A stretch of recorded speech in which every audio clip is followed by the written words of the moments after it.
Student है ये, इन्होंने डीएसए में भी काम किया है। तो आज जो टॉपिक है ना वो रिकरियन का है, वो थोड़ा डीएसए पॉइंट ऑफ व्यू से भी है। तो आज ऐसा करेंगे हम कि अब्दुल मुनम भाई जो है ना वो आपको मतलब वो प्रेजेंट करेंगे इस टॉपिक को रिकरियन का। तो वो डिटेल एक्सप्लेनेशन कर लेंगे और आपको किसी को डाउट हो तो वो आप क्वेश्चन कर लें इनसे। तो हम स्टार्ट करते हैं, अब्दुल मुनम भाई करेंगे आज स्टार्ट। ठीक है सर, आप स्टार्ट करें, स्क्रीन शेयर करें अपनी। ठीक है, मैं करता हूँ।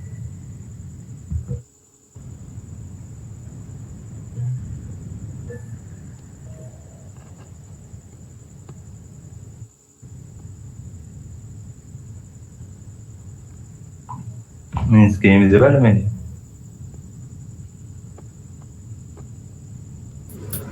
जी जी विजिबल है ब्रो आपकी स्क्रीन। बस ठीक है, चलें ठीक है, फिर स्टार्ट करते हैं।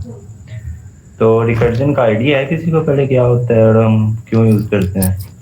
जी जी सर, इन्हें मतलब आइडिया अभी बेसिक सा है, थोड़ा सा ये पता है कि फंक्शन को फंक्शन में कॉल कर सकते हैं, मतलब कुछ तो होगा भी आइडिया।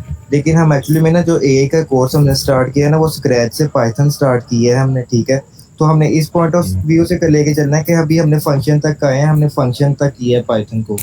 तो आपको पता है ये फंक्शन से ठीक है। रिलेट करता ही कॉन्सेप्ट है रिकरियन। तो हमने इस पॉइंट ऑफ व्यू से लेके चलना है, हमने डीएसए पॉइंट ऑफ व्यू से मतलब जैसे करते हैं वो नहीं लेके चलेंगे हम, बस इतना ही करेंगे कि जितना मतलब हम फंक्शन के रिलेट करता कर लें, बस वही।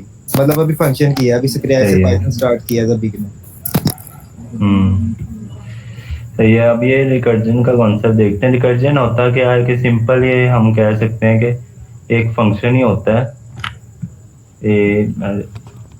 ए रिकर्जन, एक मिनट, यहाँ पे मेरा वो फॉन्ट साइज में इंक्रीज कर लूँ थोड़ा, मीडियम लार्ज, बहुत स्मॉल आ रहा है, एक मिनट दीजिएगा। अच्छा चलो। रिकर्जन सबसे पहले होता क्या है, एक simple function that call itself, के एक फंक्शन है जो अपने आप को कॉल करता है। वो कॉल कैसे करता है कि इसके एक एग्जांपल के थ्रू देखते हैं। ये एडिटर, कोई कोड एडिटर में जाके इसका कोडिंग से ही कर लेते हैं। पाइथन में कर रहे हैं ना आप? जी जी सर, पाइथन में ही कर रहे हैं, पाइथन कर बस रहे हैं। ठीक है, पाइथन का ही कंपाइलर देख लेते हैं फिर।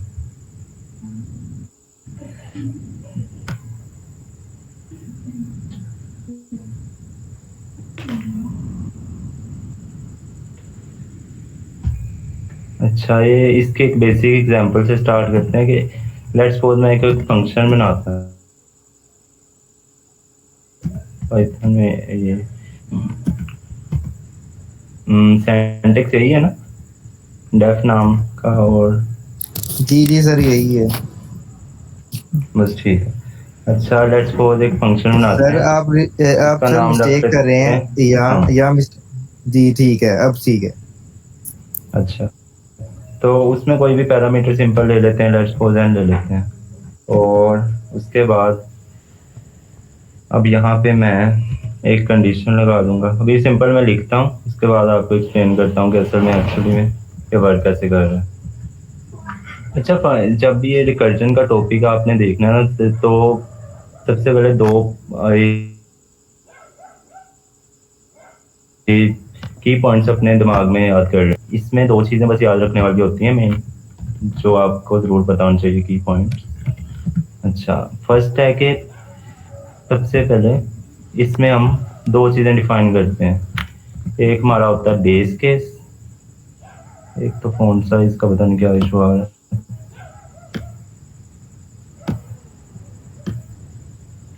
ठीक है, एक हमारा होता है इसमें बेस केस, और दूसरा हम होते हैं, यहाँ पे हमारी आती है कंडीशन, जिसके थ्रू ये वर्क करता है। तो अभी यहाँ पे स्टार्ट करते हैं कंपाइलर से डायरेक्टली। तो यहाँ से अब ये आए, यहाँ पे मैं एक लेट्स सपोज एक बेस केस इसमें बनाता हूँ। मैं कहता हूँ अगर ये जो n है उसकी वैल्यू होगी 0, तो देन क्या करना, रिटर्न कर देना 1। और इसके अलावा हम क्या करते हैं इसमें, रिकर्सिवली फंक्शन को, अदरवाइज फंक्शन को रिकर्सिवली कॉल करते हैं। लेट्स सपोज ये फंक्शन को मैं यहाँ पे लिखता हूँ, रिकर्सिवली कॉल कर देता हूँ कोई भी नंबर ले लेते हैं, लेट्स सपोज 5 ले लेते हैं। तो अब इससे होगा क्या, यहाँ पे इसको इसका स्क्रीनशॉट लेके इसको डीबग करके थोड़ा एक बार समझ लें, बाद में इसको डिटेल में देखते हैं होता क्या है एक्चुअली।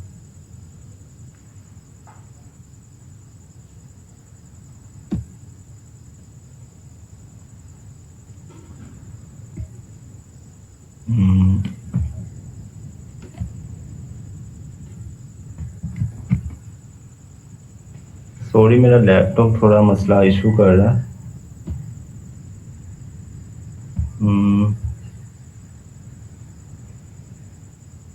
इसको ये स्क्रीनशॉट भी नहीं ले रहा प्रॉपर, ये आ गया। चल अब यहाँ से उठा के इसको यहाँ पे एक्सेल एडिटर में यहाँ पे देख लेते हैं एक्चुअली इस इमेज को। अच्छा, ये मैंने एक फंक्शन बनाया जो क्या कर रहा है, जिसमें एक पैरामीटर एक एन जा रहा है, एंड लेट्स सपोज हम 5 ले लेते हैं, ये 5।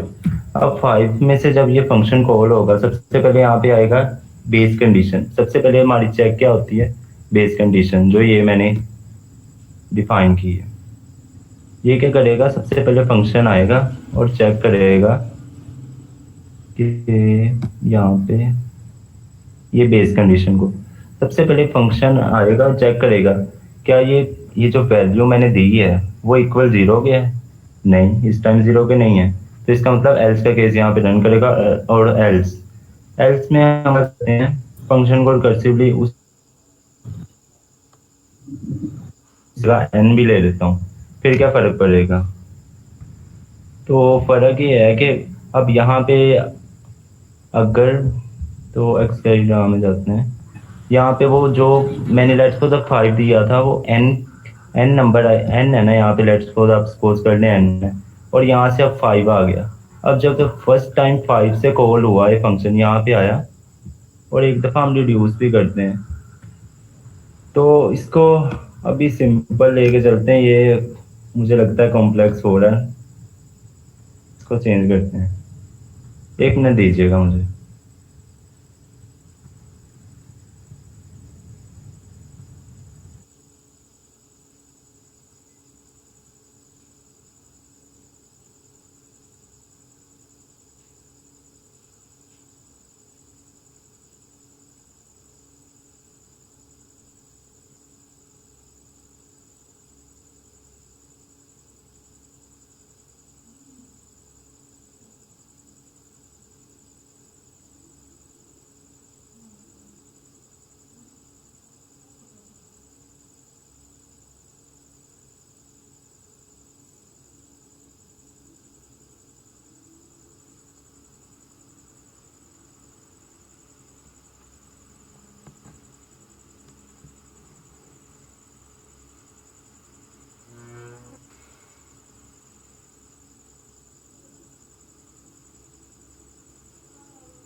मेरा ख्याल सर का कोई ना इंटरनेट का इशू है, उनकी स्क्रीन स्टॉप हो रही थी तो इसलिए वो लीव कर गए हैं। तो कोई नहीं, हम करते हैं। मैं आप एक्सप्लेन करता हूँ आपको रिकरियन क्या होता है, स्क्रीन शेयर करता हूँ मैं। बेसिकली हमने पहले देखा था कि फंक्शन क्या होता है। फंक्शन का हमें पर्पस पता चल गया था कि फंक्शन क्यों यूज़ होता है, कैसे एक ब्लॉक ऑफ कोड है हमारे पास वो एग्जीक्यूट होता है। जब हमने रीयूज मतलब बार बार इसे यूज़ करना है तो हमें एक कोड रिपीट नहीं करना पड़ता। रेपिटेशन से बचने के लिए हम फंक्शन को यूज़ करते हैं। तो बेसिकली ये भी वही फंक्शन ही है, ये जस्ट इसमें थोड़ा डिफरेंस ये है कि ये रिकर्सिव फंक्शन है, ठीक है। मतलब रिकर्सिव फंक्शन एक्चुअली मतलब रिकर्सिव फंक्शन क्या होता है, रिकरियन होता क्या है।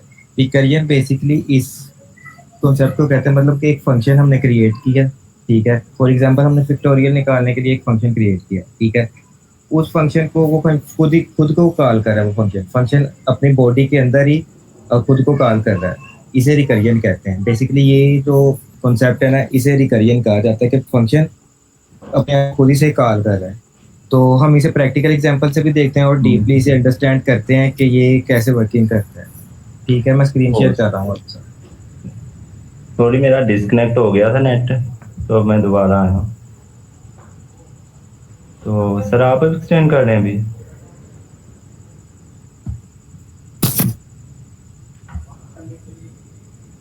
देख लेते हैं, डिस्कशन कर लेते हैं।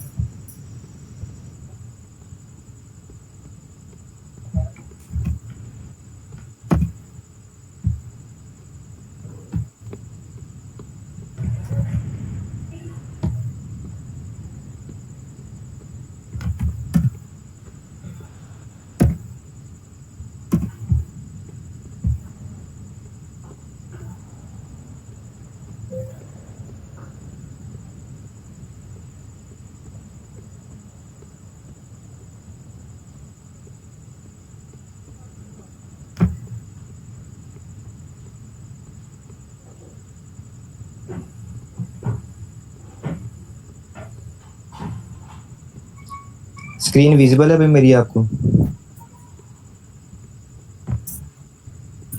चलें ठीक है, हम स्टार्ट करते हैं। बेसिकली अभी हमने देखा रिकरियन होता क्या है। रिकरियन एक ऐसा मेथड है कि वो फंक्शन खुद को ही कॉल कर रहा है। फॉर एग्जांपल हमें एक फैक्टोरियल निकालना है। फैक्टोरियल निकालने के लिए आपको पता है कि हमें लूप की भी ज़रूरत पड़ती है, क्योंकि लूप हम यूज़ करते हैं, फिर हम उसकी रेपिटेशन करते हैं। आइटरेट करने के बाद हम उसमें चेंजिंग्स करते हैं और एक इसे सिंपल सा फैक्टोरियल निकालते हैं। लेकिन इसका एक अल्टरनेटिव भी होता है। मतलब कि इसका अल्टरनेटिव ये है कि हम फंक्शन बनाएंगे, हम कंडीशन लगाएंगे, ठीक है, और वो हम उसे फंक्शन को खुद ही से कॉल करेंगे।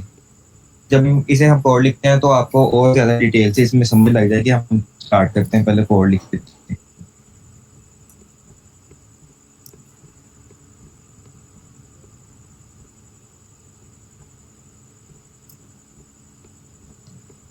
लाइक हम पहले बेस कंडीशन पे नहीं जाएंगे, ठीक है, हम देखेंगे कि बेस कंडीशन क्यों जरूरी है। सो हम पहले हम सिंपल सा एक फंक्शन लिखेंगे फैक्टोरियल का। हम यूजर से एक नंबर लेंगे, वेरिएबल में एक नंबर स्टोर करवाएंगे और उसका हमें फैक्टोरियल निकालना है। तो हम वो देखेंगे कि फैक्टोरियल कैसे निकलेगा, मतलब इस पे यूज कर जो हम फंक्शन को कॉल करने का पढ़ रहे हैं कॉन्सेप्ट इसमें।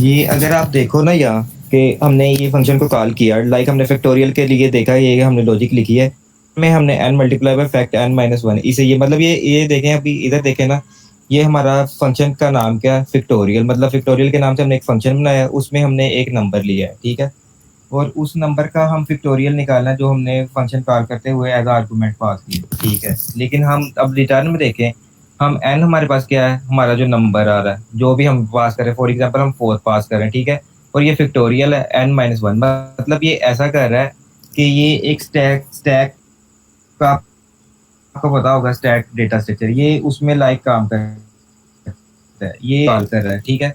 ये पहली बार आया, इधर n हमारे पास था 5, 4 था 4, तो इसने 4 माइनस वन का फैक्टोरियल के अंदर, मतलब इसमें आया 4 माइनस वन, ठीक है। वो अब जब हमने इसे कॉल कर रहे हैं ना इस फंक्शन को, तो हम देख रहे हैं कि ये n माइनस वन कर रहा है, मतलब पर एक मतलब डिक्रीज कर रहा है, एक माइनस की जा रहा है इसमें से n में से।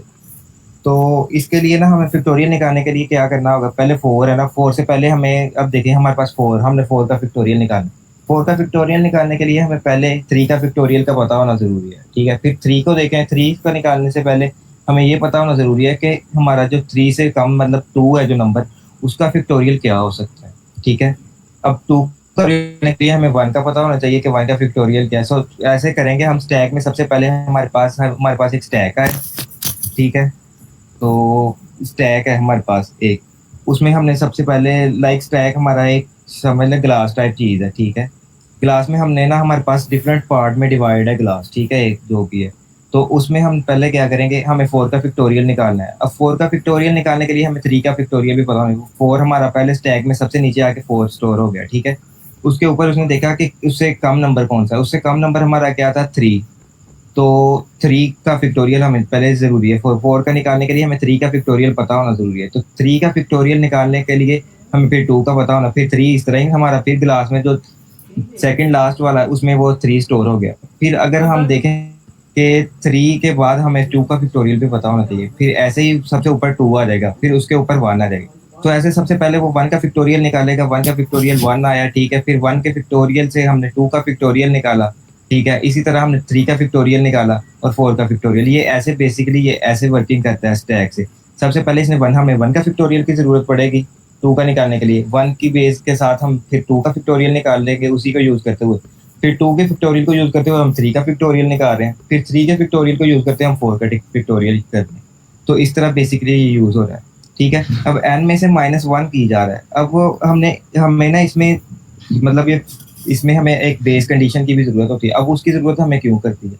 अब देखें ना, अगर हम इधर आके देखें, हमारा ये फैक्टोरियल निकाल रहा था, हमने फैक्टोरियल वाला फंक्शन रन किया, उसने क्या कहा हमें, previous line repeated 996 more time. मतलब कि हमारा फैक्टोरियल का जो फंक्शन है ना, वो 996 टाइम जो है ना रन कर गया। तो ये अपनी लिमिट से एक्सीड कर गया। मतलब इतनी टाइम जब रन कर मतलब ये कॉल हो रहा है, फंक्शन बार कॉल हुई जा रहा है, तो ये अपनी लिमिट से एक्सीड कर गया। तो इस लिमिट से बचने के लिए ना हमें एक बेस कंडीशन की ज़रूरत होती है कि मतलब अगर हम देखें 0 का फैक्टोरियल और 1 का फैक्टोरियल 1 होता है, तो इसमें रोकना होगा कि मतलब हमें पता है 0 से जब नीचे चले जाएगा तो वो नेगेटिव में चला जाएगा। फिर वो नेगेटिव में भी चलाई जा रहा है, जब तक ये अपनी लिमिट जो मैक्सिमम लिमिट है ना तब तक चला रहा है। तो इससे हमारी आउटपुट नहीं आ रही, ये इसे कहते हैं रिकर्सिव एरर। मतलब कि अपनी लिमिट जो है ना उसकी फंक्शन को कॉल करने की, वो एक्सीड हो गई है। इसे रिकर्सिव एरर कहते हैं। तो इसकी एक बेस कंडीशन होती है जो कि इसमें बहुत इंपॉर्टेंट होती है रिकरियन के कॉन्सेप्ट में। इसी की बेस पे हमारा फंक्शन जो है ना स्टॉप करता है वहाँ। इसकी बेस पे अब हम देखेंगे कि हम एक कंडीशन लगाते हैं। इस कंडीशन को हम रिकर्सिव कंडीशन कहते हैं। मतलब इधर आके हमारा फंक्शन स्टॉप हो जाएगा।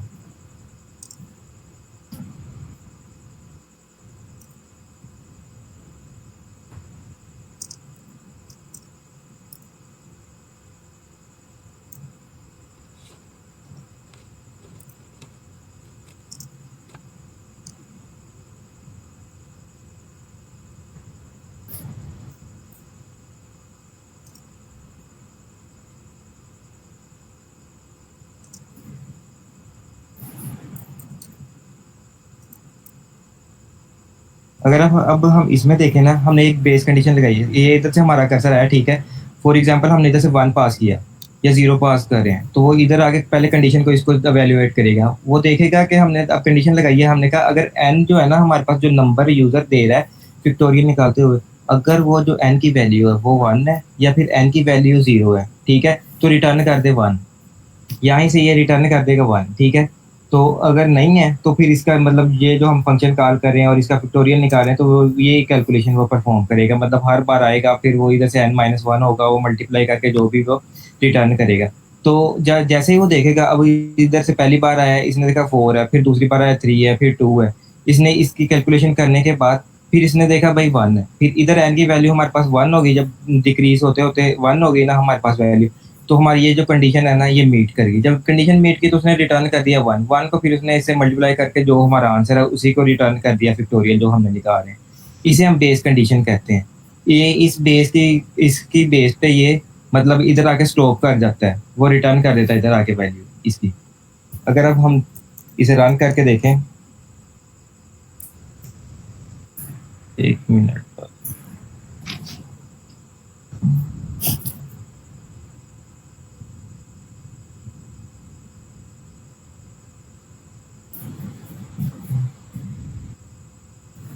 1 मिनट बस।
सॉरी हमारा ना सेव नहीं हुआ था तो मुझे लगा ये एरर आ रहा है।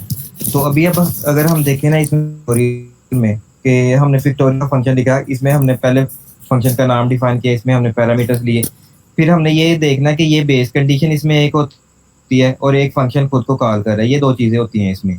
ठीक है, मतलब अगर हम फॉर एग्जांपल हमें कहा जाता है कि फिक्टोरियल निकालना है भाई इस चीज का, तो हम क्या करते, हमें रेपिटेशन करना थी इसमें, मतलब कि एक लूप चलती, ठीक है, एक वेरिएबल होता, वो मतलब जैसे भी रिजल्ट निकालता, फैक्टोरियल निकालता, मल्टीप्लाई करता, लूप हर पर आइट्रेट करती। ये आइट्रेट के ना मतलब आइट्रेट के समझ ले कंपटीशन में ये यूज किया जाता है करिए। ये देखें अब अभी हमारे इतने से कोड में हमारा सारा सॉल्व हो गया, हमें लूप की जरूरत, हमें लूप भी नहीं लगाना पड़ी इसमें रिकर्जन में। हमने फंक्शन को खुद ही फंक्शन को ही कॉल किया, बेस कंडीशन का यूज करते हुए हमने फंक्शन को स्टॉप किया और इसी फंक्शन को कॉल किया, बार बार फंक्शन कॉल होगा और हमारा ये फिक्टोरियल निकल आएगा, मतलब लूप का यूज नहीं किया। बेसिकली इसमें अगर देखा जाए ना तो हम स्टैक को यूज करते हैं। ये थोड़ा सा जो कॉन्सेप्ट है ना ये थोड़ा टफ है, तो मे बी के अभी फर्स्ट टाइम में आपको अंडरस्टैंडिंग कंप्लीट ना हो। इसमें हम स्टैक को यूज करते हैं। अब फिर हम एक बार रिपीट से करते हैं कि इधर हमने फंक्शन को कॉल किया फिक्टोरियल के, ठीक है, हमने जैसे एक आर्गुमेंट पास किया, वो इसमें पैरामीटर में चला गया, ठीक है, इसमें जाके इसने देखा n इक्वल टू 0 और n इक्वल टू 1, मतलब ये कंडीशन इसने वैल्यूएट की कि n की वैल्यू क्या है। अभी हमारे पास n की वैल्यू थी 4, ठीक है, तो हमारे पास हमने देखा हमारी कंडीशन जो होगी फॉल्स, तो एल्स का 4 चला हमारा, ठीक है, इधर आया, इधर n जो है हमारे पास 4 था, n माइनस 1 का इसने इधर से फिर n माइनस 1 दे दिया, मतलब हमें 4 के फिक्टोरियल के लिए 3 का फिक्टोरियल पता होना जरूरी था। फिर वही हमारा वापस गया, ठीक है, फिर इसी तरह 2 आया, फिर 1 आया, फिर इसने रिटर्न किया और ये साथ साथ मल्टीप्लाई होता गया, तो एंड पे आके इसने आंसर को रिटर्न कर दिया। अगर हम यहाँ कोई भी वैल्यू पास करेंगे तो वो हमें ऐसे ही पिक्टोरियल इसका रिटर्न कर देगा। इसी तरह ये मल्टीपल कंडीशन यही यूज इस तरह यूज किया जाता है। तो अगर किसी का मतलब कोई कंफ्यूजन है तो वो क्वेश्चन पूछ सकता है।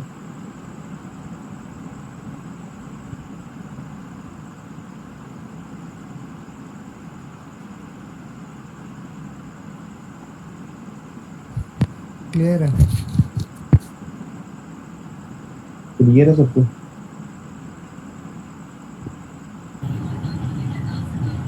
जी ओके, क्लियर है।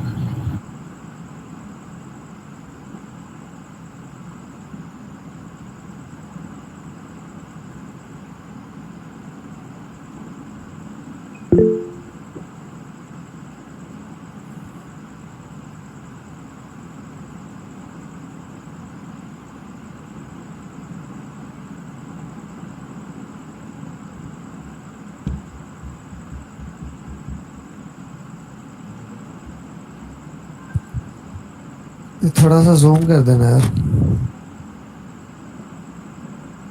ये भी ठीक है। हाँ ठीक है।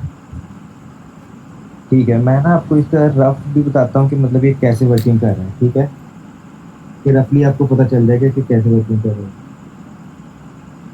बेसिकली ये मल्टीप्लाई का जो हम यूज़ कर रहे हैं, ये भाई भी क्या बिलाल भाई का क्वेश्चन है कि मल्टीप्लाई का, ये भी हम डिटेल से कर लेते हैं। ये हमने ट्यूटोरियल का फंक्शन जब कॉल किया ना, तो फैक्ट में हमने मतलब ट्यूटोरियल में हमने 5 आर्गुमेंट पास कर दिए, ठीक है। देन फिर हमने ये मतलब क्या हुआ, एन ये हमारे पास एन है, ठीक है, तो हमारे पास ट्यूटोरियल का फंक्शन कॉल एन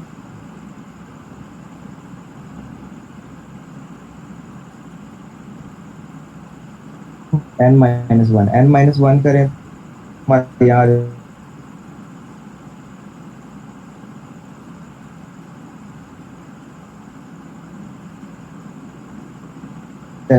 होता 3 आगे, क्योंकि हमने एक डिक्रीमेंट हो गया 10 में से।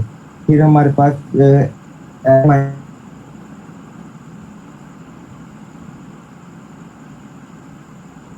एन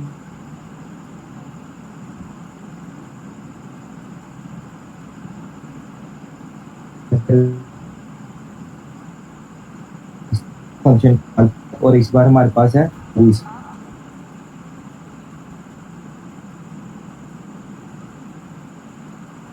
ओके, ठीक,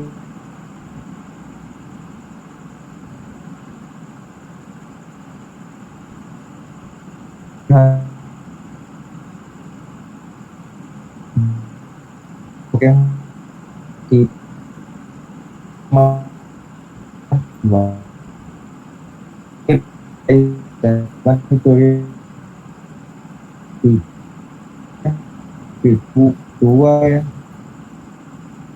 अब ये वन कैसे आया, फिर तो हमने फिर देखा आर्गुमेंट में क्या पास हुआ, वन पास हुआ हमारा, ठीक है। पहली बार हम हमारा फोर था, ठीक है। हमने देखा हमारा फिक्टोरियल में क्या है, फोर। फोर के बाद हमने फोर के लिए हमें थ्री के फिक्टोरियल की जरूरत है, हमने फिक्टोरियल के और थ्री के मतलब n-1 के कॉल किया फिक्टोरियल थ्री। अब थ्री के लिए फिर हमें फिक्टोरियल टू के फिक्टोरियल की भी नीड थी, फिर हमने टू के फिक्टोरियल को ऐसे कॉल किया, मतलब टू को पास किया, इसमें n-1 किया, टू पास हो गया। फिर हमने टू का फिक्टोरियल के लिए हमने वन के फिक्टोरियल, तो हमने वन का फिक्टोरियल। अब जब वन इसमें जाएगा ना, तो वो इस इधर हमने वन पास किया, तो हमने इधर कंडीशन क्या लगाई है, अगर n इक्वल टू जीरो हो या n इक्वल टू वन हो, इन दोनों में से अगर एक भी हमारा मतलब कर रहा है, अगर जीरो है या फिर वन पास कर रहा है यूजर, तो उसको रिटर्न कर देना हमने वन। यहाँ से जब हमने फंक्शन इस दोबारा कॉल किया, यहाँ के हमारी कंडीशन टू हुई, तो हमने इधर से रिटर्न कर दिया वन, तो हमारा ये वन आ गया। अब इन सबको मल्टीप्लाई करें तो हमारा फिक्टोरियल निकल आता है। बेसिकली ये इस तरह काम कर रहा है, ठीक है। ये रिकरियन मतलब जो होता है, जो हमारा होता है ना कॉन्सेप्ट स्टैक का, स्टैक में हमने देखना है कि ये हमने पहले आया, हमारे पास स्टैक में फोर आ गया, ठीक है, लास्ट पे। फिर हमें थ्री का फिक्टोरियल की जरूरत थी, फिर हमारा थ्री आ गया n-1 करने के बाद। फिर हमें थ्री के लिए टू की जरूरत थी, फिर हमारा ये क्या हुआ कि थ्री के लिए हमें टू की जरूरत है, फिर ये टू स्टैक में आ गया थ्री से ऊपर, ठीक है। फिर हम अगर देखें हमें वन की जरूरत थी, ठीक है, तो हमने फिक्टोरियल वन कैलकुलेट किया, फिक्टोरियल वन कैलकुलेट किया, तो फिक्टोरियल वन का कैलकुलेशन से हमारा वन ही फिक्टोरियल था, ठीक है। तो ये हमारा स्टैक, अब हमारे स्टैक में सारी वैल्यूज मतलब ऊपर तक कंप्लीट हो गए जो भी था। फिर हमने वन आया, वन का फिक्टोरियल क्या था, वन। फिर वन के साथ हमने टू को मल्टीप्लाई किया, तो टू का फिक्टोरियल निकला है। अब इन दोनों का जो कैलकुलेशन करने से जो आंसर आया, फिर हमने थ्री से मल्टीप्लाई किया, तो हमारा थ्री का। अब जो इन तीनों की कैलकुलेशन करने को हमने इससे मल्टीप्लाई किया, तो हमारा फोर का फिक्टोरियल भी निकल गया। मतलब इस तरह ये बेसिकली हमारा जो रिकरियन है ना, बेसिकली इस तरह काम करता है। अगर किसी को इसमें अभी भी कोई कंफ्यूजन है तो वो क्वेश्चन कर सकते हैं।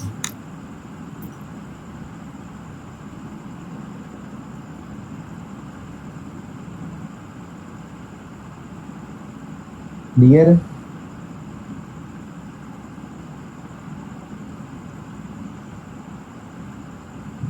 क्लियर है आपको सभी? ये ना बेसिकली मैं आपको बताता हूँ, ये थोड़ा सा ना जो कॉन्सेप्ट होता है ना, ये थोड़ा टफ है, ठीक है। ये एक्चुअली डीएसए का हमारा कॉन्सेप्ट है जो रिकरियन का है। तो अभी हम स्क्रैच से स्टार्ट कर रहे हैं। अगर आपको फर्स्ट टाइम में इसकी अंडरस्टैंडिंग नहीं भी ना हो रही, मतलब कि एक बार में करने से नहीं भी हो रही, तो इससे कोई इशू नहीं है। ये मतलब तो हमें भी क्वेश्चन करते करते कभी कभी इसमें प्रॉब्लम इशू फेस करना पड़ जाता है, मतलब इसकी वर्किंग में। अगर आप इसके वर्किंग फ्लो को समझ लोगे ना कि ये कैसे वर्क कर रहा है, जैसे अभी हमने देखा कि कैसे वो स्टैक में मतलब स्टेप बाय स्टेप कर रहा है। जैसे अगर देखें, हमने वो पहले इधर आया, ठीक है, उसने इसमें देखा, इसके लिए हम इसी जरूरत है, ये स्टैक में ऐड करता गया, फिर लास्ट से इसने सोल्व करना स्टार्ट कर दिया, ठीक है। जो उसकी लास्ट वैल्यू आई ना वन, तो उससे उसने सोल्व करना स्टार्ट कर दिया। बेसिकली इस तरह वर्किंग करता है। तो अगर इसमें किसी को अभी भी कंफ्यूजन है तो वो क्वेश्चन कर सकते हैं। उमर भाई का क्वेश्चन है। जी पहले जुल्करनैन का क्वेश्चन ले लें आप, उसके बाद।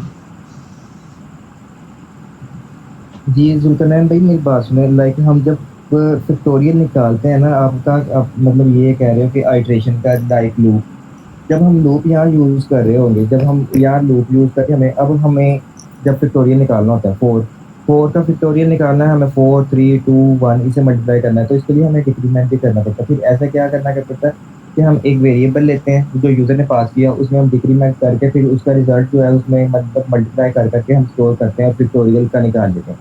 उसके लिए हमें लूप लगानी पड़ती है। तो लूप की मेरा ख्याल जो है ना, वो हमारा क्या कहते हैं, उसकी जो टाइम कॉम्प्लेक्सिटी होती है ना, तो फिर वो टाइम कॉम्प्लेक्सिटी का उसमें इशू आ जाता है ऑप्टिमाइजेशन का, ठीक है। बेसिकली ऐसे यूज ये किया जाता है कि हम ऑप्टिमाइज करें कोड।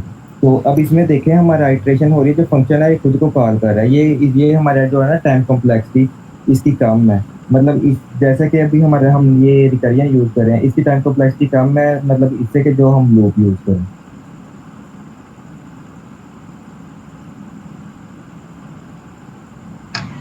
उमर भाई मैं आपके साथ कैमरा शेयर करता हूँ अपना, देखिएगा मैंने ये कोड एज लिखा है लेकिन वो एरर दे रहा है।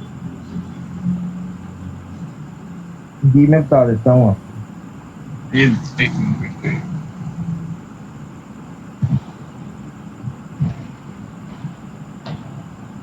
मतलब बैक कैमरा शो हो रहा है उमर भाई अब? जी जी शो हो रहा ये है। 1 मिनट आप मुझे ना स्क्रीनशॉट शेयर कर दें या अहमद को शेयर कर दें, वो कर देता है। यार मेरे पास मोबाइल पे है तो मैं पीसी पे भी ऑन करके बैठा हूँ, तो आपको ये देखिएगा नजर आ रहा है कोड। उमर एक बार अपनी स्क्रीन ऑफ करना, वो फिर बड़ी स्क्रीन पे आ जाएगी।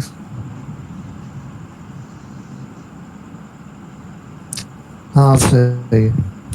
अच्छा ये कोड लिखा है और ये एरर आ रहा है, ये देखना तो। यार ये आप मुझे स्क्रीनशॉट शेयर कर दें, मैं बता देता हूँ आपका सिंटैक्स एरर है। भाई मैंने क्लास मोबाइल पे ऑन की हुई है तो वो पीसी पे कर रहा था, तो चलें ठीक है, मैं देख के आपको बता देता हूँ। मैंने आपको व्हाट्सएप पे स्क्रीनशॉट भी सेंड किया, वो चेक कर लीजिए। यार आप रिटर्न के नीचे स्पेस दो, और ना रिटर्न के मतलब आपका स्पेसिंग का इशू है इसमें, सिंटैक्स एरर इसमें नहीं। ये जो लास्ट पे रिटर्न है लिखा आपने, फैक्टोरियल का फंक्शन कॉल किया अभी, इधर ये एल्स एल्स के नीचे स्पेस दो आप। यार एल्स में रिटर्न का फंक्शन ही आपने कॉल किया। ये देखो, ये रिटर्न फंक्शन कॉल किया इधर हमने। हाँ जी, रिटर्न ये निचली नीचे जो आप माइनस फंक्शन के कॉल कर साथ रहे हो है। ना, अब मैं आपको बताता हूँ ये सिंटैक्स एरर क्या है। जब आप मतलब फंक्शन के अंदर फंक्शन तो कॉल कर रहे हो, अब रिटर्न के जो रिजल्ट की स्टेटमेंट है ना, वो भी हमारे फंक्शन के अंदर आ रही है, इसलिए आपको फंक्शन कॉल नहीं हो रहा, ये सिंटैक्स एरर आ रहा है। आप इसे मतलब जो ये एल्स का कोड है ना, इसके बाद स्पेस दें नीचे, ठीक है। और जो रिजल्ट है उसकी स्पेसिंग ठीक करें। आपको मतलब स्टार्टिंग में हमने बात की थी कि जो पाइथन है ना, ये स्पेसिंग का भी एरर देती है, और ये तो हमारा वैसे भी जो रिजल्ट का जो है ना आपका वेरिएबल, ये भी फंक्शन के अंदर जी ही आ रहा है, तो ये इसी का ही एरर है आपकी। ठीक हो गया। जी जी, क्लियर है आपको? जी ठीक है भाई, थैंक यू। जी क्लियर है सबको? फिर हम नेक्स्ट टॉपिक की तरफ चलते हैं। ये हमने बेसिकली ओवरव्यू लेना था, ठीक है। ये थोड़ा सा टफ टॉपिक है, ये जब आप डीएसए करोगे ना तो आप अच्छे से अंडरस्टैंड कर लोगे।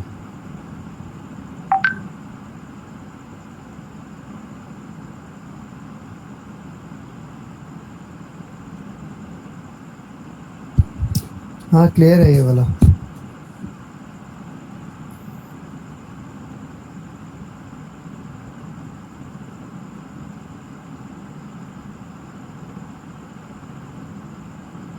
चलें फिर हम आगे चलते हैं नेक्स्ट।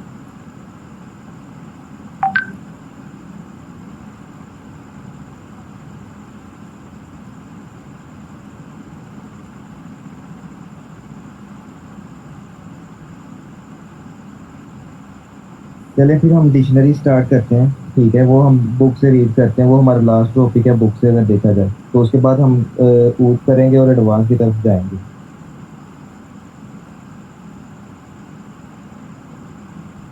अगर अभी भी आपको रिकरियन में कोई इशू है, मैं फिर मतलब पूछ रहा हूँ, तो हम इसकी एग्जांपल और भी मतलब कर लेते हैं, तो आपको फिर और अंडरस्टैंडिंग हो जाएगी। अगर किसी का क्वेश्चन है या किसी को भी कंफ्यूजन है। जी जी भाई, एक एग्जांपल और करवा दें आप इसकी। जी ठीक है। सर मैं एक एग्जांपल दूं? जी सर आप दे दें, फिर अगर आपका भी इशू नहीं है तो जी। फिर आप दे दें, आप आप कर लें थोड़ा ठीक स्क्रीन हो पे। गए। तो ऐसे हम इसके लिए एग्जांपल सपोज कर सकते हैं कि लेट्स सपोज एक ना मैंने आप सर एपीआई यूज सर आप की। स्क्रीन सर आप स्क्रीन शेयर कर देना अच्छा, इस पर। स्क्रीन शेयर करके भी यार ठीक है मैं कर रहा हूँ।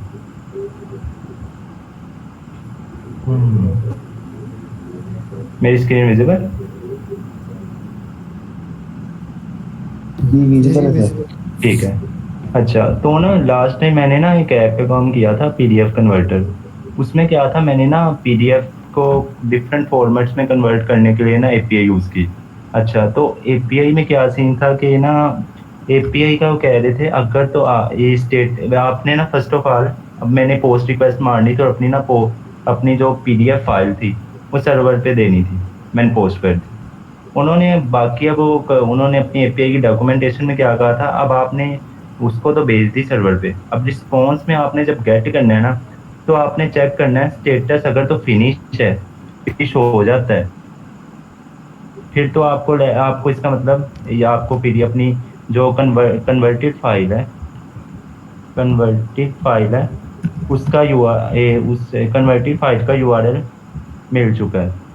अगर आपका स्टेटस पेंडिंग आ रहा है इसका मतलब अभी आपकी फाइल कन्वर्ट नहीं हुई, यानी फाइल नॉट कन्वर्टेड।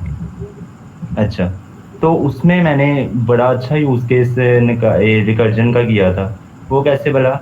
अच्छा, अब यहाँ पे क्या था इस एप्लीकेशन में, अब मैंने ना सबसे पहले वहाँ पोस्ट की, अब मैं यहाँ पे ना एक फंक्शन बनाया, उसमें सारा वो सर्वर से वो स्टेटस चेक कर रहा।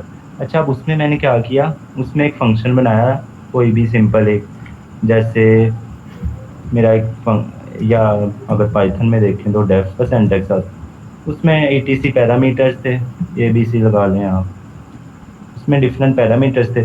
तो ना उसमें क्या और बल्कि इसमें सिंटैक्स और डिफरेंट। अच्छा, अब इसमें क्या सीन था कि मैंने क्या किया, अब इसमें लगा दिया एक कंडीशन डिफरेंट लगा दी।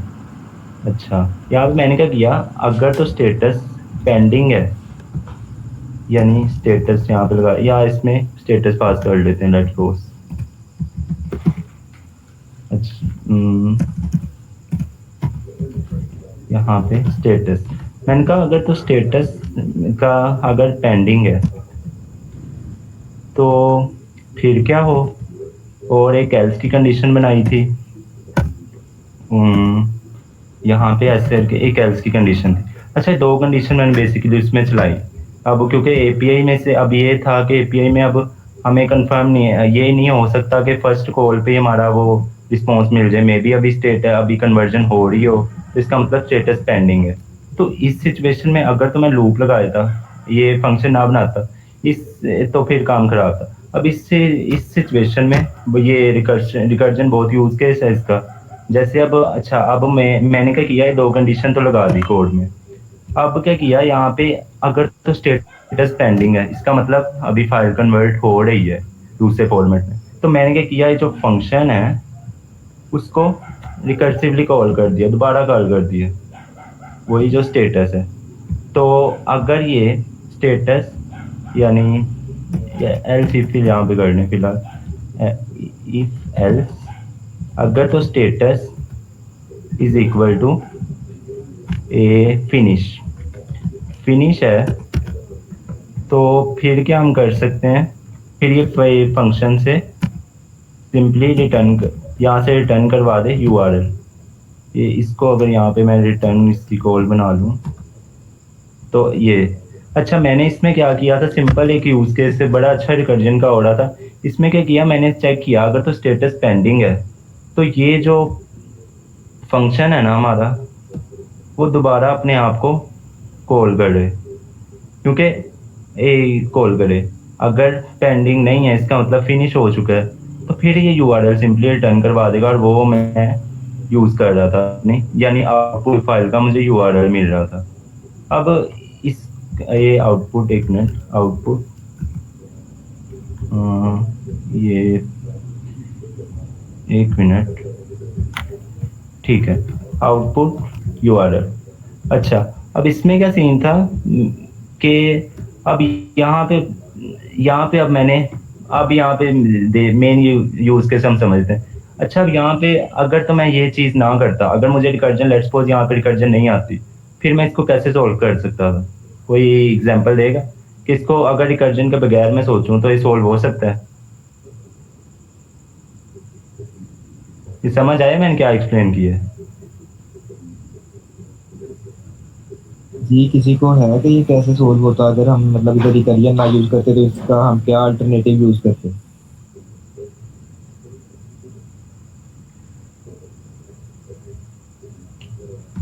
जी सर, आप ही एक्सप्लेन कर दें। नहीं, आइडिया नहीं है। ठीक, तो बेसिक वेब डेवलपमेंट का है आइडिया किसी को कि हम पोस्ट रिक्वेस्ट और गेट रिक्वेस्ट कैसे मारते हैं एपीआई की? जी उसका सर, आइडिया इधर ज्यादातर फ्रेशर हैं, कुछ को है इधर आइडिया, कुछ को नहीं है, ज्यादातर फ्रेशर ठीक है। है। आप इसे इजी वे में कर लें। सही है, तो इसको अब इजी वे में ऐसे करते हैं, लेट्स सपोज हम दूसरी कोई सिंपल एग्जांपल से लेके चलते हैं। अच्छा, अब मैं लेट्स सपोज के अब इसको सिंपल से लेके चलें, उसका डिफरेंट सिनेरियो बना लेते हैं। लेट्स सपोज अब मुझे ना एक मैं इनपुट दूंगा कोई भी, लेट्स सपोज ए इनपुट है मेरी ए, और इनपुट जब मैं ए दूंगा तो मुझे उसके आउटपुट में क्या मिलेगा, एक रिजल्ट मिलेगा, उसे लेट्स सपोज मैं बी कह देता हूँ, ठीक है। अच्छा, अब ये मैं यहाँ पे क्या करते हैं कि इनपुट का रिजल्ट, अब मुझे कोई वो डॉक्यूमेंटेशन में कहता है कोई, आपको इनपुट का रिजल्ट तब ए मिलेगा, ए result will be a if status आपका होगा अगर completed, result of a, एक minute, result of a, result of A will be B if status is completed.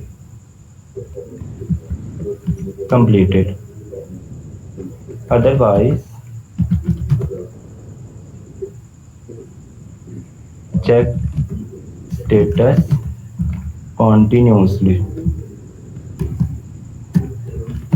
अच्छा, अब लेट्स सपोज मुझे ना मेरे पास एक इनपुट है जो यूजर देगा, वो है ए। अच्छा, मैं क्या कहूँगा कि आपका जो आपकी इनपुट है ए, उसका रिजल्ट बी तब मिलेगा जब ये जो स्टेटस है हमारा कंप्लीट होगा। अगर स्टेटस कंप्लीट नहीं है तो इसका मतलब आपका स्टेटस अभी पेंडिंग है, तो स्टेटस को बार बार चेक करो। तो इसको हम कैसे सोल्व कर सकते हैं प्रॉब्लम को? ये प्रॉब्लम को अगर हम कोड में देखें तो वो सिंपल है कि यहाँ पे लेट्स सपोज एक फंक्शन बना लेते हैं, फंक्शन का नाम रख देते हैं कुछ भी, रिजल्ट रख देते हैं। अच्छा, अब इसमें क्या करते हैं, ए इनपुट लेते हैं, राइट।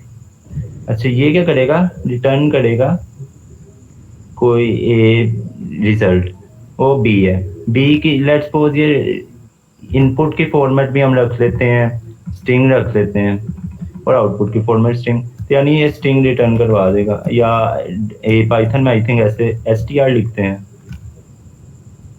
अब इसका सिंटैक्स थोड़ा बहुत इधर होगा, इधर उधर होगा। सर अगर आपको भी सर अगर आपको भी मतलब इसका नहीं है पाइथन में, तो हम इसका एक प्रैक्टिकली और कर लेते हैं, एक सिंपल सी एग्जांपल कर लेते हैं हम शाम की, उसे इन्हें बेटर अंडरस्टैंडिंग हो जाएगी, तो वो प्रैक्टिकल भी हम कर लेते हैं, तो वो मैं एक्सप्लेन कर देता हूँ अगर आप कहते हैं। जी ठीक बेटर है, एक्सप्लेन हो जाएगा और कॉन्सेप्ट ठीक हो जाएगा।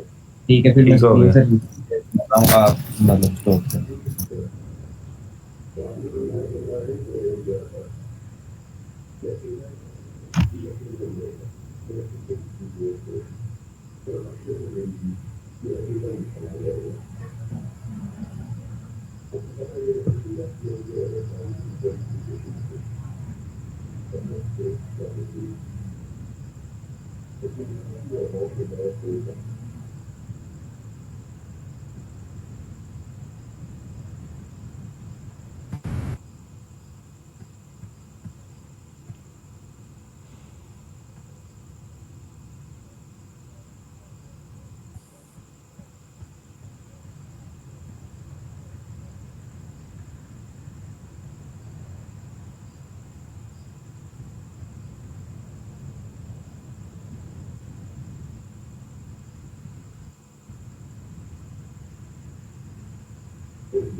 उमर अगर बोल रहे हो यार, आपका माइक ऑफ है शायद, आवाज नहीं आ रही।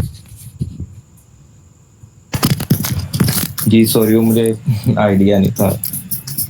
चलिए हम दोबारा एक्सप्लेन कर लेते हैं। मुझे आइडिया नहीं था कि माइक बंद है, मैं सेट दूसरी स्क्रीन पे था। कोई इशू नहीं। यार तभी बता दिया करें, मतलब आप चुप करके बैठे रहते हैं। अब तो आप बता देते हैं, आप तब से मैं एक्सप्लेन कर रहा था कि अब मुझे अभी आप ना बताते तो मुझे पता ही नहीं चलना था कि माइक बंद है। तो काइंडली बता दिया करें, रिस्पॉन्स ऐसे दे दिया करें वॉइस में, तो पता चल जाता है। मैसेज का नहीं पता चलता इसका जो आप देते। चले हम दोबारा स्टार्ट करते हैं। अब हमने इस तरह देखे ना, हमने वही यूज केस देखा हमें हमारे। अब मैं बता थोड़ा जूम कर देना यार। जी अब क्लियर है। हाँ ठीक है। चलें ठीक है, अभी हम देखते हैं। मतलब अभी हम सिंपल सम का फंक्शन लेके चल रहे हैं। फैक्टोरियल एक कॉम्प्लेक्स हो गया था, ठीक है, उसे कॉम्प्लेक्सिटी बन गई होगी, जो ज़्यादा बिगनर लेवल के हैं तो उनको अंडरस्टैंडिंग नहीं हुई होगी। तो हम इसके लिए सिंपल ना एक सम का ले चलते हैं। अब हमने सिंपल एक सम का फंक्शन मतलब बनाया। ये तो सबको पता कि सम क्या करता है, प्लस करेगा हमें। अब हम एक यूजर से नंबर लेंगे या खुद एक हम नंबर पास करेंगे फंक्शन कॉल करते हुए, ठीक है। हमने फॉर एग्जांपल 5 पास किया। अब हमें ना 1 से लेके n तक जितने भी नंबर हैं उन सबका सम करना है। 1 से लेके n तक, n कोई भी नंबर हो सकता है, 100 हो सकता है, 1000 हो सकता है, 100 कोई भी नंबर हो सकता है। हमें इस सब का सम करके ना रिटर्न करना है, ठीक है। तो अगर हम देखें ना, अब इधर हमने डिफाइन किया सम, ठीक है। हमने ये जो ये होती है बेस कंडीशन, ये वो मोस्ट इंपॉर्टेंट है इसमें बेस कंडीशन। अच्छा अगर हम बेस कंडीशन नहीं लगाते तो हमने उसका भी यूज कर देखा, अगर हम बेस कंडीशन नहीं लगाते तो वो अपनी लिमिट ही एक्सीड कर जाता है, ठीक है। मतलब कि वो फंक्शन कॉल हो ही जा रहा है, बार बार हो ही जा रहा है, हो ही जा रहा है। तो अब 9 कुछ लिमिट है, 900 कुछ। तो उससे हमारा जब मतलब जब वो एक खास लिमिट तक चले जाता है ना, कॉल होता जाता है, तो वो वहाँ जाके रुक जाता है, ठीक है। वो जब रुक जाता है तो एक एरर रिटर्न करता है। अब उस एरर को हम कहते हैं रिकर्सिव एरर। उस एरर से बचने के लिए हमें बेस कंडीशन जरूरी है, क्योंकि हमने कहीं ना कहीं तो फंक्शन को कॉल होने से मतलब रोकना है। अब जैसे 1 है, ठीक है। अब हमारे पास जब माइनस होता होता होता तो 1 आया। अब उसने आके देखा कि 1 आ गया, 1 जैसे ही 1 आया ना उसने रिटर्न कर दिया 1। मतलब 1 से नीचे फिर नेगेटिव में चले जाना, फिर वो चली जाना, फंक्शन चली जाना, तो फिर वैसे ही एरर आया। तो इसके लिए हम बेस कंडीशन करें ना, हम फंक्शन कॉल कर रहे हैं, ठीक है। इसमें हम 20 पास कर रहे हैं और इसको हम प्रिंट करवा रहे हैं, या हम सिंपल इसे प्रिंट ऐसे ही करवा लेते हैं। जो भी वो रिटर्न कर रहा है फंक्शन, वो हमारा इधर प्रिंट हो जाएगा, ठीक है। तो अब जब हम फंक्शन को कॉल करेंगे, अब ये 20 क्या करेगा, 20 इधर जाएगा एन में, ठीक है। एन में अब क्या आ गया 20। अब इधर आके इसने देखा भाई एन इक्वल टू 1 है, मतलब उसने कंडीशन चेक किया एन इक्वल टू 1 है, तो हमारे पास तो एन में था 20, ठीक है। हमारी इफ की कंडीशन जो है ना, ये बेस केस ये हमारा फॉल्स हो गया। ये कंडीशन बेस जो ये कंडीशन जो है ये फॉल्स होगी। अब ये जब ये कंडीशन फॉल्स होगी तो फिर क्या होगा, फिर ये होगा कि हमारा एल्स में आ जाएगा। कंडीशन फॉल्स हुई, हमारा एल्स में आया। अब इसने आके इधर क्या किया, इधर हमारे पास एन में आ गया 20, ठीक है। 20 के पिछले हमारे जितने भी नंबर हैं, अगर इनका हमें सम निकालना हो, अब हमने इन सबका सम निकालना है। अभी इधर एन में हमारे पास 20 आ गया, एन माइनस 1 में हमारे पास आ गया 90, ठीक है। 19 के लिए हमें 18 तक का सम सारा चाहिए, 1 to 18 का सम चाहिए। फिर 18 के लिए हमें चाहिए सम उसका बाकी सबका। अब इधर हम वैसे देख लेते हैं। फॉर एग्जांपल हमारे पास पहले आया 20, ठीक है, प्लस हमारा जो सम का फंक्शन कॉल हुआ, इसमें हमारे पास n माइनस 1 क्या हुआ, 20 माइनस 1 19, हमारे पास यहाँ 19 आ गया, ठीक है। उसके बाद हम नीचे गए, फिर हमारा फंक्शन कॉल हुआ, ठीक है। हमारा फिर एक माइनस डिक्रीमेंट हुआ। अब हमारे पास 20 आया था, फिर ये 20 भी आ गया हमारा स्टैक में। उसके बाद 19 आ गया, जो कि हमारा 9 माइनस करने के बाद आएगा। फिर हमारा फंक्शन में हमने देखा कि क्या n को फिर माइनस करेंगे, फिर हमारा ये सम में आ गया मतलब 19 माइनस 1 18 आ गया, हमारा 18 आ गया। फिर इस तरह सो ऑन जाता जाएगा, ये 1 तक आएगा। जब हमारे पास फॉर एग्जांपल सारा ये लाइक 20 आ गया, ठीक है, फिर आया 19, उसके बाद हमारे पास 18 आ गया, फिर सो ऑन आप जाता जाता ये लास्ट पे हमारे पास अब 1 आ गया। अब हमारे पास फॉर एग्जांपल 1 आ गया, ठीक है। अब सम में हमारे पास क्या है, सम का जब फंक्शन कॉल हो रहा है तो इसमें 1 आ गया। जब हमारा सम का फंक्शन अगेन कॉल हुआ ना, इसने खुद को कॉल किया, इसने आके देखा हमारी बेस कंडीशन से सेट हुई है, मतलब वैल्यूएट किया इसने n इक्वल टू 1, ये हर बार वैल्यूएट करता जाएगा। जैसे ही इसको 1 मिला, इसने रिटर्न कर दिया यहाँ से 1। जब यहाँ से इसने रिटर्न किया ये सारा, मतलब हम प्रीवियस से तो चलते आए 20 19 18 17 और सो ऑन चलते चलते हमारी 1 तक आ गई। अब हम एक प्रॉब्लम सॉल्व कर रहे हैं जिसमें हमें 1 से लेके जो भी यूजर नंबर देगा उस सारे का सम करने के बाद आंसर को रिटर्न करना है, ठीक है। तो अगर हम इस फंक्शन को भी कॉल करें ना, तो 20 से लेके नीचे तक जितने भी हमारे पास नंबर है ना, उन सारा सब नंबर्स का सम आ जाएगा, ठीक है। लाइक अभी ये सेव नहीं किया था इसलिए आंसर रॉन्ग आया, अभी सेव किया हमने। अगर हम अभी इसे रन करेंगे 210 आ गया। अगर आप 20 से नीचे जितने नंबर है ना, मतलब 20 से लेके 1 तक, 20 19 18 17 सो ऑन जाते 1 तक, हम इन सबका सम करें तो आपके पास आंसर आएगा 210। मतलब बेसिकली ये हमारे तभी यूज हो रहा है जब हमारे रेपिटेशन यूज हो रहा है। अब हमें इसका सम निकालने के लिए भी एक लूप यूज करना पड़नी थी, फिर ठीक है, हमें फिर उसमें डिक्रीमेंट करना था, फॉर लूप या हम वाइल लूप जो भी यूज करते, तो हमें इधर लूप यूज करना पड़नी थी, फिर उसमें लूप में आइट्रेशन होनी थी, फिर वो उसमें प्लस करते जाना, डिक्रीमेंट करते जाना था, एंड पे आगे जो आना था उसे रिटर्न करना था, ठीक है। तो इसी तरह ही ये वर्किंग कर रहा है। बेसिकली ये वर्किंग इसकी इसी तरह चल रही है, ये इस तरह चलता है। आइट्रेट मतलब करते हैं ना हम लूप से, ये भी एक तरह की आइट्रेशन ही है। फंक्शन बार बार खुद को कॉल करी जा, जैसे ही वो बेस कंडीशन से मीट करता है तो वो सारी आउटपुट को रिटर्न करके हमें हमारा जो रिक्वायर्ड आंसर होता है वो प्रोवाइड कर देते हैं। तो अभी सबको क्लियर है कि मतलब कैसे ये वर्क फ्लो चल रहा है, कैसे रिकरियन काम कर रही है, क्लियर है सबको?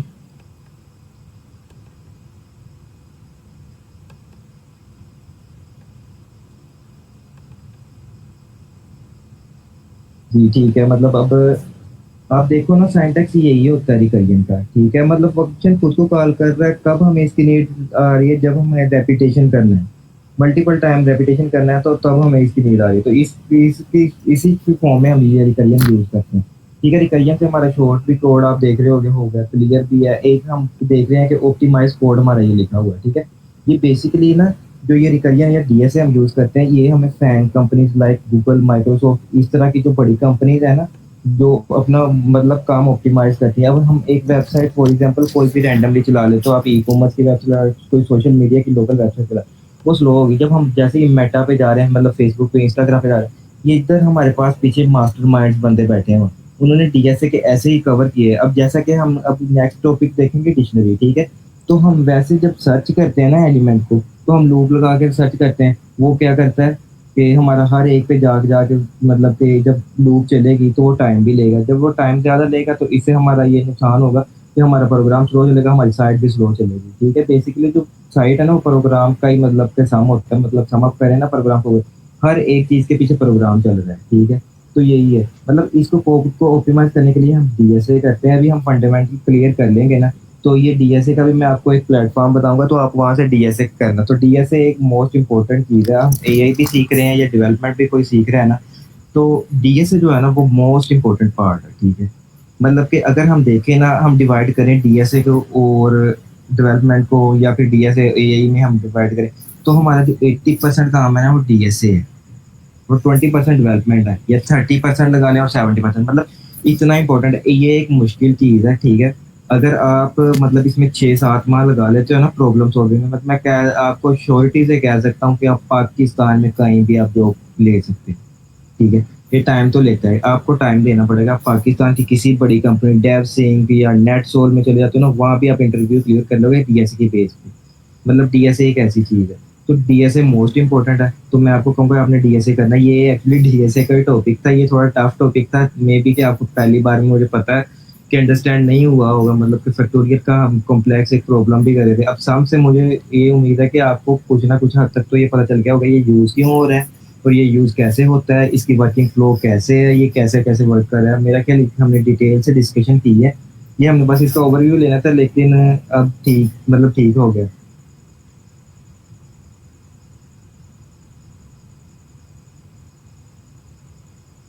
मतलब आप बिलाल आप पूछ रहे हो कि मतलब अगर हम रॉन्ग बेस कंडीशन का मतलब क्या, अगर ये हम बेस कंडीशन इसलिए लगाते हैं ब्रो कि ये एक्चुअली में हम इसलिए यूज करते हैं कि हमने प्रोग्राम को, अब एक फंक्शन है ठीक है, वो कॉल करी जा रहा है, खुद को कॉल करी जा रहा है, हमें कोई आउटपुट नहीं रिटर्न कर रहा। अब n-1 से हम कर रहे हैं, मतलब हम n-1 करें, अब हमारे पास n की वैल्यू फॉर एग्जाम्पल 1000 से माइनस होती वो माइनस की तरफ चली जाएगी।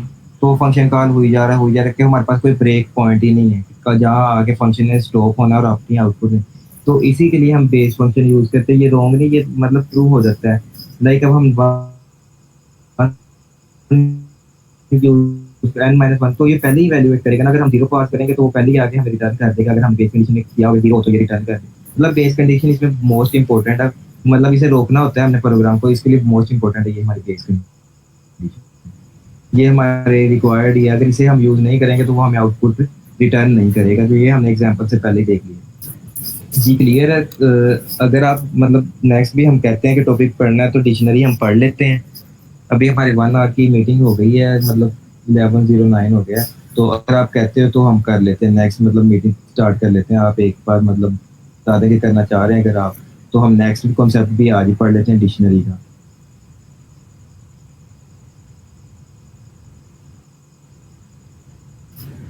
जी ठीक है, फिर ये यहाँ तक सबको क्लियर है। मतलब अगर किसी का कोई क्वेश्चन है